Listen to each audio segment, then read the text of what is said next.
Salam sejahtera buat kita semuanya. Analisa produktivitas dapat dilakukan dengan satu metode, yaitu perancangan percobaan, atau biasa juga disebut dengan rancangan percobaan, atau kalau mahasiswa suka sebutnya dengan rancop. Pada pertemuan 11 ini, kita akan menggunakan rancangan percobaan faktor tunggal. Masih banyak rancangan yang lain, tetapi karena waktu kita terbatas, maka kita hanya membahas 2 kali, yaitu di pertemuan 11 untuk faktor tunggal dan pertemuan 12 untuk faktor ganda atau sering disebut dengan faktorial.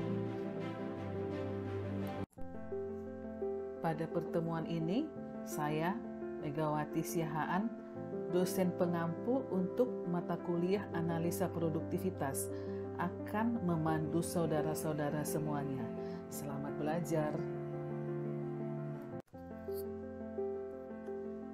Menganalisa percobaan atau penelitian dapat menggunakan percobaan faktor tunggal.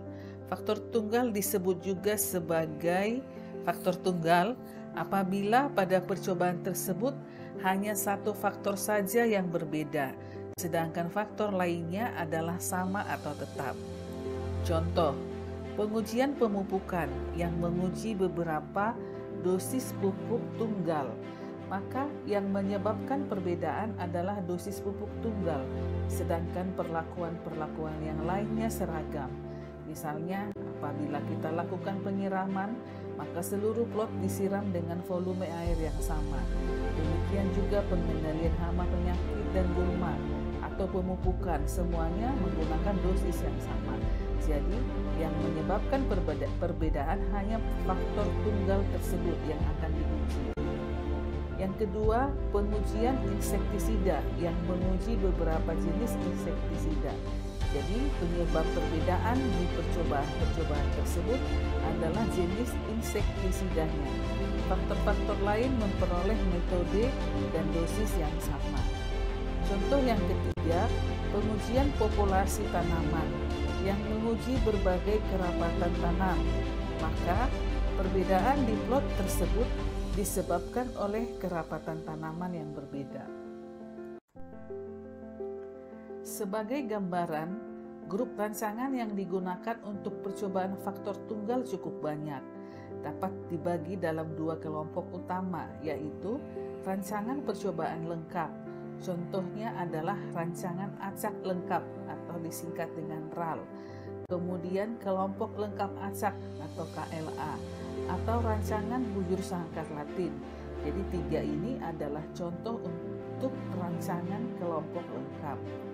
Ada rancangan kelompok yang tidak lengkap, yaitu rancangan Kisi atau rancangan pok berimbang. Kita akan menggunakan salah satu yang paling umum digunakan di kampus kita adalah rancangan acak lengkap atau RAL.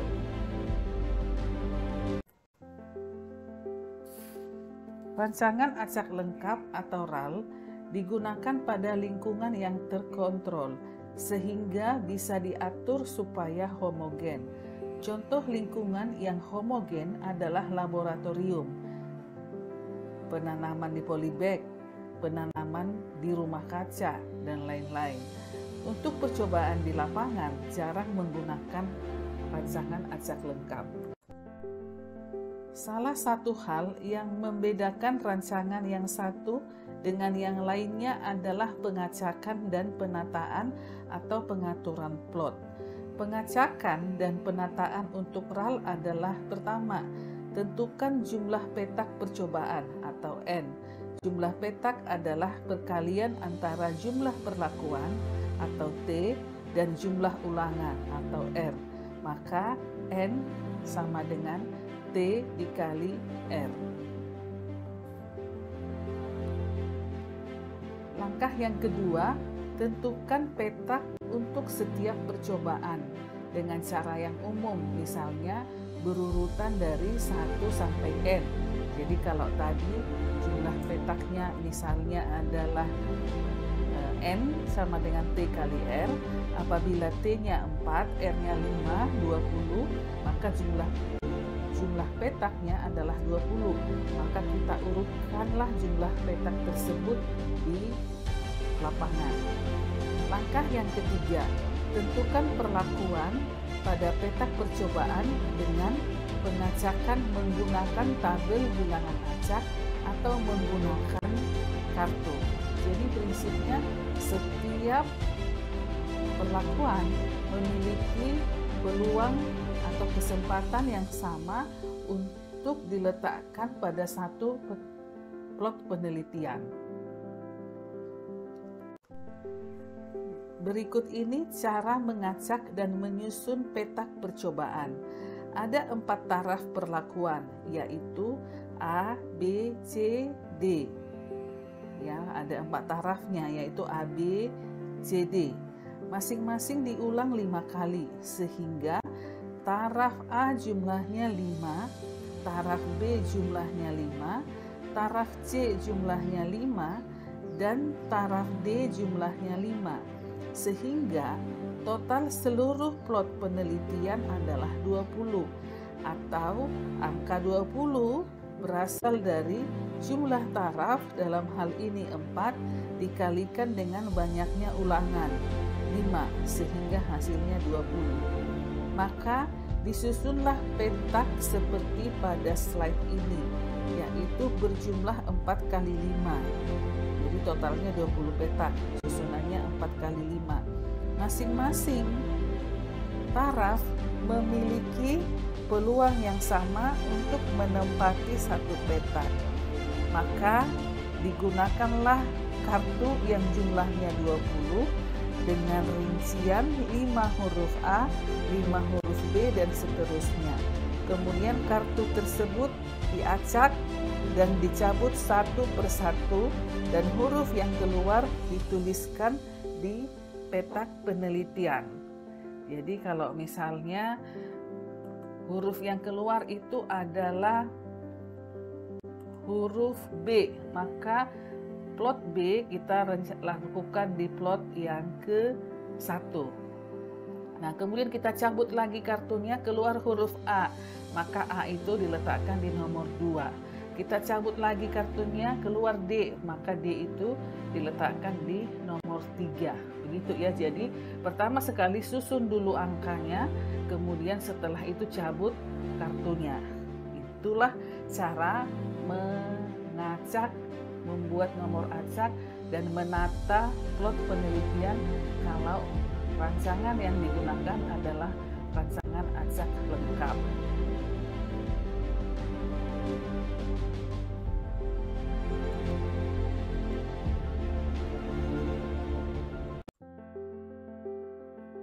Sidik ragam atau analisis variasi untuk RAL adalah sebagai berikut. Langkah yang pertama, kelompokkan data sesuai dengan perlakuannya dan hitung jumlah perlakuannya atau T. Lebih mudah ingat, T itu berasal dari kata treatment gitu ya, perlakuan. Nah, hitung jumlah perlakuannya dan hitung jumlah umum atau G. G itu dari kata grand total. Jadi kita pertama sekali kelompokkan data sesuai dengan perlakuan, kemudian hitung jumlah T dan hitung jumlah umum atau grand totalnya. Nah, langkah yang kedua, susunlah garis besar sidik ragam seperti tabel di bawah ini, tabel berikut gitu. Tabel ini berisi 5 kolom. Kolom pertama adalah sumber keragaman. Sumber keragaman itu adalah hal-hal yang menyebabkan terjadinya keragaman pada percobaan. Sumber keragaman itu ada 3, yaitu perlakuan, kemudian galat, percobaan, dan umum.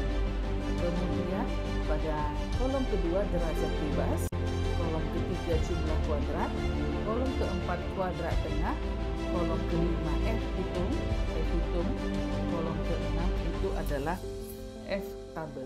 Nanti masing-masing akan kita jelaskan pada proses perhitungannya. Langkah ketiga di dalam menyelesaikan sidik ragam yang harus kita lakukan adalah dengan menggunakan T sebagai banyaknya perlakuan dan R sebagai banyaknya ulangan. T perlakuan, R banyaknya ulangan. Tentukanlah derajat bebas untuk sumber keragaman. Ini tadi untuk mengisi kolom yang kedua. Derajat bebas umum rumusnya adalah R dikali T dikurang 1. Tadi kita punya R dikali T dikurang 1. Derajat bebas perlakuan adalah T dikurang 1, dB perlakuan. Kemudian dB untuk galat adalah T dikali R dikurang 1. Ingat rumusnya ya. Jadi tadi sumber keragaman itu sudah kita tahu ada 3. Kemudian derajat bebasnya masing-masing sumber keragaman juga ada 3. Dengan menggunakan XI pada tahap keempat ini, dengan menggunakan XI untuk menunjukkan petak ke I. Ya, ada banyak petak ya kan? Nah, kita gunakan XI menunjukkan petak ke I, TI sebagai perlakuan ke I. Ya, dan N sebagai banyaknya petak percobaan. Maka hitunglah faktor koreksi dan jumlah kuadrat atau JK. Rumusnya adalah sebagai berikut. Faktor koreksi atau disebut nanti FK adalah G kuadrat dibagi dengan N. Tadi ingat apa itu G? G itu grand total. Dikuadratkan dibagi dengan N. Kemudian mencari JK umum. JK umum adalah sigma XI kuadrat dikurang FK. Jadi masing-masing X itu dikuadratkan dulu, kemudian dikurang FK, kemudian disigmakan.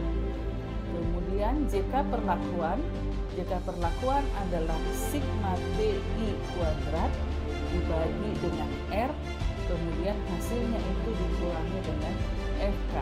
Ya, sigma TI kuadrat dibagi dengan R, banyaknya ulangan, dikurangi dengan FK, faktor koreksi.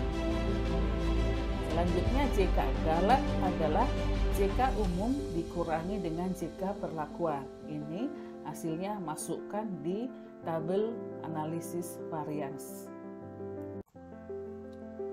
Langkah yang kelima, hitung kuadrat tengah atau KT untuk sumber keragaman dengan membagi JK dengan DB yang bersangkutan. KT perlakuan adalah JK perlakuan dibagi T kurang 1, ya, atau dibagi dengan DB perlakuan. KT galat adalah JK galat dibagi T dikali R kurang 1. Gitu ya. Jadi KT itu JK perlakuan dibagi dengan T kurang 1.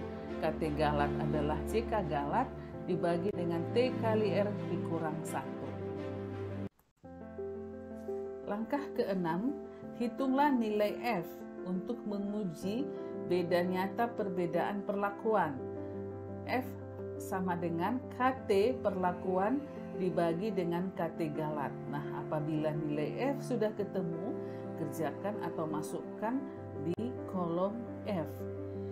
Nah, selanjutnya kita masuk di langkah yang ketujuh. Dapatkan nilai F tabel. F tabel itu diperoleh dari lampiran distribusi F, data distribusi F. Ya, dengan F1 itu DB perlakuan dan F2 adalah DB galat. Untuk taraf nyata 5% dan 1%. Jadi setelah F hitung kita dapat masuk di langkah yang ketujuh, mencari F tabel. F tabel itu dapatnya dari mana? F tabel itu kita mengetahui DB perlakuan dan DB galat. Nah, lihatlah DB perlakuan di sumbu X, DB galat di sumbu Y, atau sebaliknya, tergantung tabelnya. Kemudian nanti berapa angka yang ketemu, masukkanlah di tabel analisa varians. Nah, selanjutnya langkah ke-8, masukkan semua nilai yang dihitung ke dalam garis besar sidik ragam atau ke dalam tabel sidik ragam tersebut. Langkah ke-9, bandingkanlah nilai F hitung yang diperoleh pada langkah 6 dengan F tabel yang diperoleh dari langkah ke-7 dan tentukan beda nyata dari perlakuan dengan mengikuti petunjuk. Yang pertama, apabila nilai F hitung lebih besar dari F tabel pada taraf 1%, perbedaan perlakuan dikatakan berbeda sangat nyata. Ya, F hitung lebih besar dari F tabel pada taraf 1%, maka kesimpulannya dia berbeda sangat nyata. Umumnya ditunjukkan dengan tanda 2 bintang pada nilai F hitung di sidik ragam. Apabila nilai F hitung lebih besar dari F tabel pada taraf nyata 5%, perbedaan perlakuan dikatakan berbeda nyata. Bedakan ya, kalau dia lebih besar daripada tabel dibanding tabel 1%, maka dia sangat nyata. Apabila lebih besar dibandingkan dengan tabel 5%, tetapi lebih kecil dari 1%, maka dia bintang 1 atau berbeda nyata. Nah, selanjutnya, apabila nilai hitung lebih kecil daripada F tabel atau sama dengan F tabel pada taraf nyata 5%, maka perbedaan perlakuan dikatakan tidak berbeda nyata. Umumnya ditunjukkan dengan menempatkan TN pada nilai F hitung dalam sidik ragam. Ya, jadi nanti kesimpulannya dari analisa sidik ragam itu bisa ketemu bintang 2, bintang 1, atau TN. Gitu ya, tergantung perbandingan antara F tabel dan F hitung. Nah, selanjutnya untuk melihat bagus tidaknya penelitian masih perlu dilengkapi dengan koefisien keragaman. Gitu ya. Semakin tinggi koefisien keragaman, maka penelitian tersebut semakin heterogen. Semakin rendah berarti dia semakin ke homogen. Jadi ini perlu bagi kita untuk mengetahui tingkat heterogenitas daripada penelitian yang kita lakukan. Nah, rumus untuk menghitung koefisien keragaman atau KK adalah akar dari KT galat dibanding dengan rataan umum, kemudian dikalikan 100%. Ya, KK itu adalah akar KT galat dibanding rataan umum dikali 100%. Rataan umum itu dapatnya dari grand total dibagi dengan banyaknya data. Nah, ada beberapa catatan. Yang pertama, KK menunjukkan tingkat ketepatan dengan perlakuan yang dibandingkan dan merupakan indeks yang baik dari keadaan percobaan. Semakin tinggi nilai KK, maka semakin rendah keandalan percobaan. Berarti datanya kan semakin heterogen antar data, sehingga berarti semakin rendah keandalannya, kata catatan di sini. Nah, yang kemudian catatan ketiga, nilai KK beragam tergantung jenis percobaan, tergantung tanaman yang diteliti, dan tergantung sifat yang diukur. Jadi, ya memang juga ada faktor-faktor koreksi, tergantung kepada jenis percobaan, tergantung kepada tanamannya, tergantung kepada sifat yang diukur. Nah, yang pasti semakin tinggi KK-nya, maka dia biasanya semakin kurang andal penelitian tersebut atau percobaan tersebut. Nah, untuk lebih jelasnya kita akan latihan menggunakan rancangan acak lengkap untuk analisa produktivitas. Tabel 1 ditunjukkan pada slide ini. Hasil produksi kelapa sawit dari percobaan menggunakan berbagai jenis pupuk. Berbagai jenis pupuk dengan rancangan yang digunakan adalah RAL. Menggunakan 4 ulangan. R4, ingat ya, R itu repetition, dan 7 perlakuan, 7T, treatmentnya 7. Nah, perhatikan di sini, perlakuannya adalah dengan dolomit mix 8 kg, dolomit mix 16 kg, DDT dan beta DHC, azodrin dan sebagainya. Inilah perlakuan menggunakan jenis-jenis pupuk. Ada 7 perlakuan 6 jenis pupuk dan 1 sebagai kontrol. Produksi yang diukur itu ada di 4 ulangan. Ulangan 1 di kolom 1, ulangan 2, ulangan 3, dan ulangan 4. Nah, berdasarkan data tersebut, dibuat analisa tentang pengaruh jenis pupuk terhadap produktivitas kelapa sawit. Bagaimana pengaruhnya? Apakah jenis pupuk berpengaruh terhadap produktivitas atau tidak? Nah, ini untuk membacanya, menyimpulkannya, tidak bisa hanya menggunakan nilai rata-rata atau nilai varians, tidak bisa. Karena sudah disimpulkan ini menggunakan rancangan acak lengkap, maka kita menganalisis data menggunakan rancangan acak lengkap. Gitu, model matematika yang kita gunakan adalah model matematika untuk rancangan acak lengkap. Nah, ini akan kita kerjakan menggunakan Excel, Microsoft Excel. Oke, baiklah, kita akan melakukan perhitungan, melakukan pekerjaan bagaimana analisa produktivitas dibantu dengan rancangan acak lengkap pada suatu penelitian. Contoh dari soal kita copy dari PowerPoint. Begitu ya, kita copy dari PowerPoint contoh soalnya. Dan ini kita bawa di Excel. Oke, sebentar kita rapikan dulu.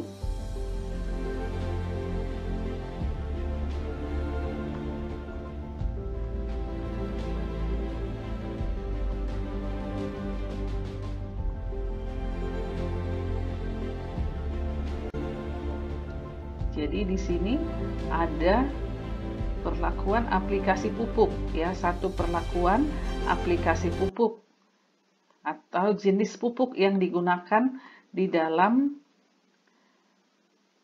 pemupukan di kelapa sawit. Ada Dol Mix 8 kg dosisnya, ada Dol Mix 16 kg, ada DDT tambah beta DHC, kemudian ada Azodrin, ada Dimecron Bomb, ada Dimecron Knap, dan ada kontrol. Jadi ada 7 taraf dari jenis-jenis pupuk yang kita gunakan. Nah, kalau hasil datanya sudah dapat, ini merupakan data produksi ton per hektar, maka kita lakukan perhitungan.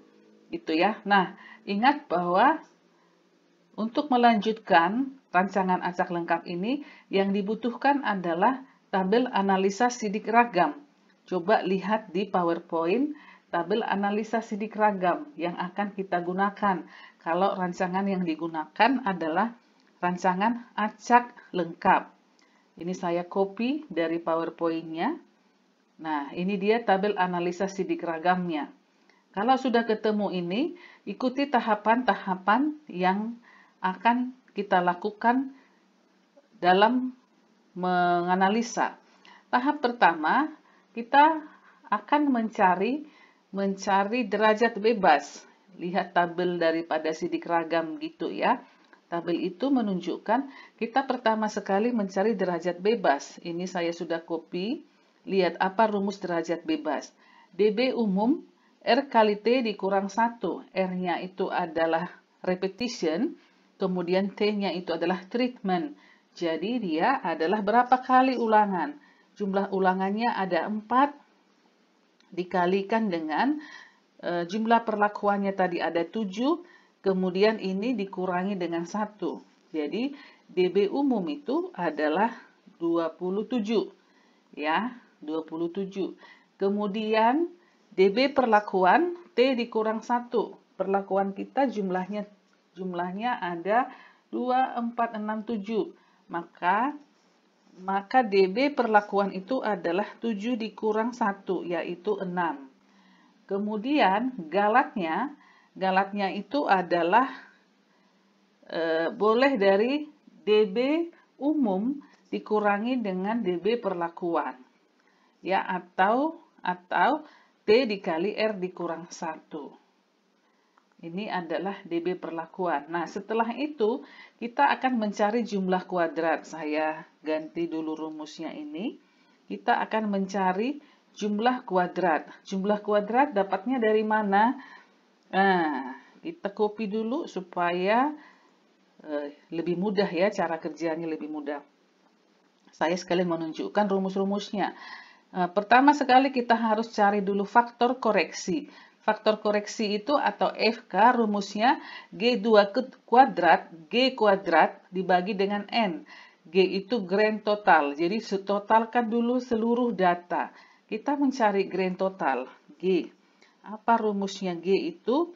G itu berarti kan total semua data. Kita totalkan dulu seluruh data ini, berarti alokasi sum mulai dari data 1 sampai dengan data selanjutnya. 57,11 inilah total seluruh data. Nah, yang kita butuhkan adalah G kuadrat, maka ini kita kuadratkan. Oke, kita kuadratkan. Yang total seluruh data juga akan kita kuadratkan. Gitu ya, akan kita kuadrat. Ingat kuadrat itu pangkat 2. 3261,55. Setelah itu kita mencari JK umum. Apa rumusnya JK umum? Ya, JK umum itu adalah sigma XI kuadrat dikurang FK. Ya, sigma XI kuadrat dikurangi dengan FK. Jadi semua ditotalkan, baru dikurangi dengan sigma XI dikuadratkan dulu, baru dikurangi, kita cari FK dulu. FK. Setelah ketemu G kuadrat, kita mencari FK. Lihat rumusnya FK itu adalah sama dengan G kuadrat, lihat rumus ya, G kuadrat dibagi dengan N. Berarti ini G kuadrat dibagi dengan banyaknya data. N banyaknya data. Banyaknya data itu adalah 7 kali 4, berarti 28. FK-nya adalah 116,484. Nah, setelah ketemu FK, kita mencari JK umum. Dari mana JK umum? Rumusnya sigma XI kuadrat dikurangkan dengan FK. Nah, kita mencari sigma XI kuadrat dikurang dengan FK. Berarti kita harus totalkan dulu sigma XI kuadratnya gitu ya. Kita harus buat dulu sigma XI kuadrat, berarti masing-masing dikuadratkan. Oke, baru dikurangi dengan FK. Ini dikuadratkan dulu. Satu-satu.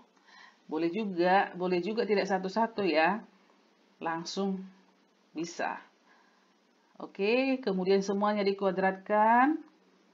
Oke, kemudian ditotalkan.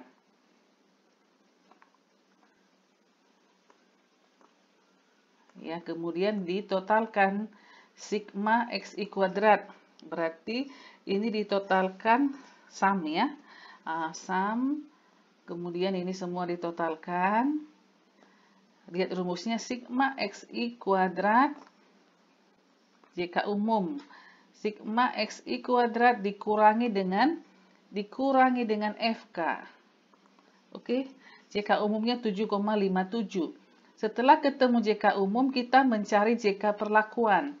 Rumusnya sigma TI kuadrat dibagi R dikurangi dengan FK. Berarti ini kita mencari JK perlakuan. Apa rumusnya? Sama dengan ini rumusnya sigma TI kuadrat. Mana perlakuan? Harusnya ini kita totalkan dulu yang perlakuan. Totalkan dulu dari semua ulangan. Oke. Nah, berarti ini kita geser lagi gitu ya. Supaya bisa ambil totalnya. Oke. Nah, kita totalkan masing-masing perlakuan. Kita copy ke bawah supaya mengcopy rumus. Oke, jika perlakuannya itu adalah sigma perlakuan, sigma TI kuadrat sama dengan berarti alokasi sum dari 8,507 sampai 5,264 dikurangi dengan FK. Oke, sekarang Oke, perhatikan di sini kalau ada yang minus berarti ada rumus kita yang salah. Coba diperhatikan ini. Oke, ini belum dikuadratkan. Karena dimintanya adalah sigma perlakuan dikuadratkan. Gitu ya, dikuadratkan. Nah, ini kita copy lagi ke bawah. Oke, jadi JK perlakuan itu adalah 371 total daripada ini ya. Lihat, jika perlakuan sigma TI kuadrat dibagi dengan R dikurang dengan FK. Jadi ini dibagi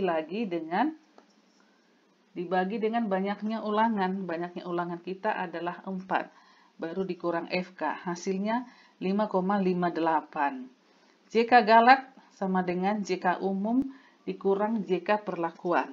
Oke. Nah, udah bisa kita tambah lagi di analisa sidik ragam. JK perlakuan ambil dari rumus yang tadi sudah kita kerjakan. Kemudian JK galat belum dapat. JK umum atau JK total sudah kita kerjakan. Oke. Nah, selanjutnya kita mencari JK galat. JK galat itu adalah JK umum dikurangi dengan JK perlakuan. Kalau sudah ketemu JK galat, sekarang kita mencari kuadrat tengah. Kuadrat tengah itu adalah JK perlakuan dibagi dengan JK galat. Jadi kita ketemu kuadrat tengahnya adalah 2,81. Coba perhatikan ya. 2,81. KT, iya betul. Kuadrat tengah adalah JK perlakuan dibagi dengan JK galat. Maaf, kuadrat tengah itu rumusnya adalah JK perlakuan dibagi dengan derajat bebasnya, betul. JK perlakuan dibagi dengan derajat bebasnya. KT galat itu adalah JK galat dibagi dengan derajat bebasnya. Nah, sesudah itu baru kita ketemu F hitung. F hitung itu adalah kuadrat tengah perlakuan dibagi dengan kuadrat tengah galat. F hitungnya adalah 9,82. Dari tabel distribusi F, untuk 5%,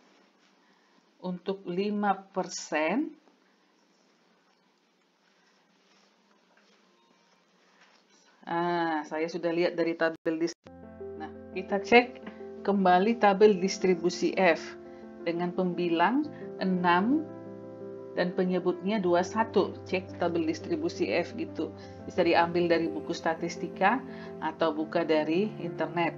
Perhatikan mana pembilang, mana penyebutnya. Nah, di sini untuk pembilang itu adalah 6 dan penyebutnya 21 dari derajat bebasnya gitu ya. Maka untuk di 5% angka distribusi F itu adalah 2,57. Ini di 5% itu angkanya adalah 2,57. Sedangkan kalau 1% adalah 3,81. Terus apa yang menjadi kesimpulannya? Gitu ya, ini dirubah dulu menjadi number 2 bit desimal di belakang koma. Oke. Nah, kita lihat ini adalah 1% itu 3,87 ya tadi ya. Oke, nah kita lihat apa kesimpulan daripada data kita ini. Biasanya kesimpulannya diletakkan di samping F hitung. Nah, ingat catatan, ambil kembali dari Excel ya. Saya ambil kembali dari Excel, di sini ada catatannya. Oke, kemudian saya copy.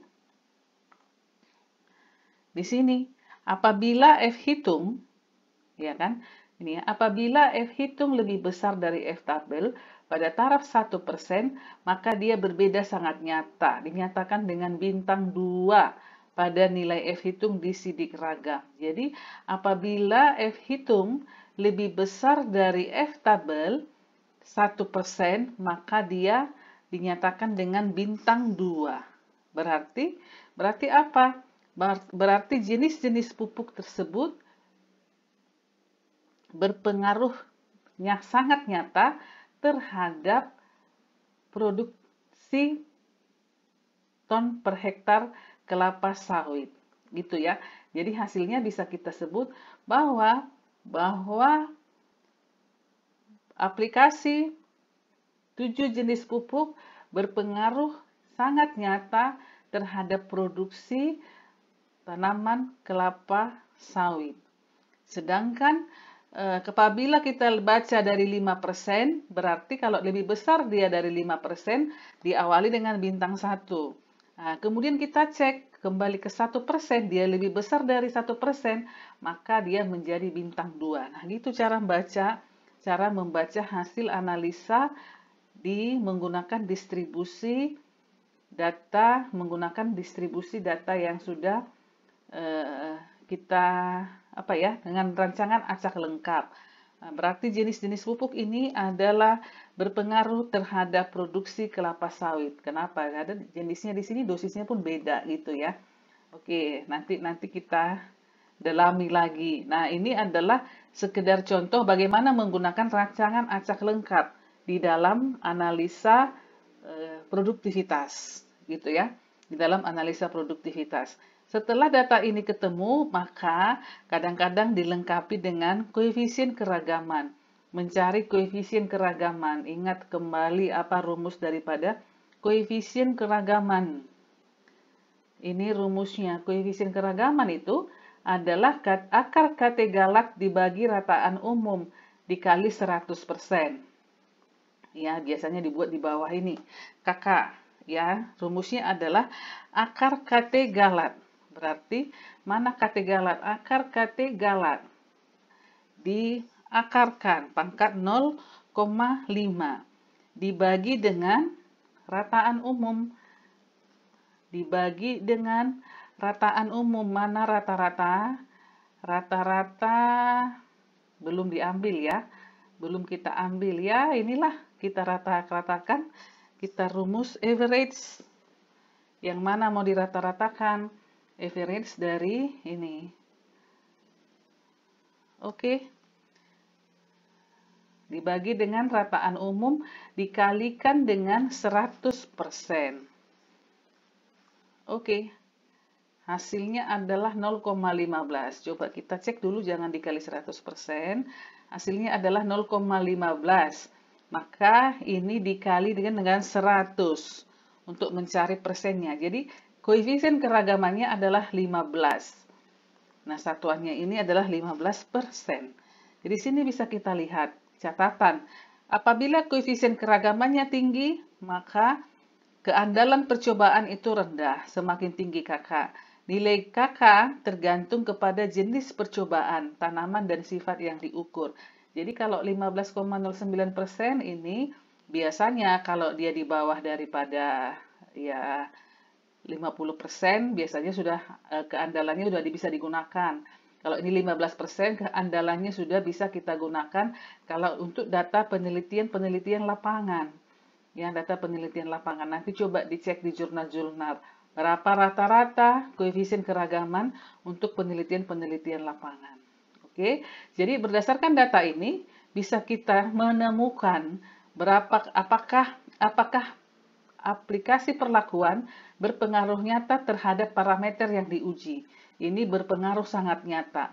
Jenis pupuk berpengaruh sangat nyata terhadap produksi tanaman kelapa sawit dengan koefisien keragaman adalah 15,09%. Demikianlah pertemuan ke-11 ini, bagaimana kita menganalisa produktivitas dengan berbagai cara, dan salah satu cara yang sudah kita pelajari menggunakan rancangan acak lengkap.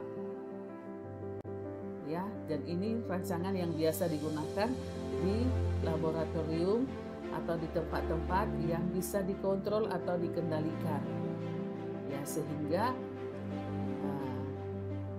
masing-masing mahasiswa bisa menggunakan berbagai metode di dalam menganalisa produktivitas, salah satunya dengan rancangan acak lengkap.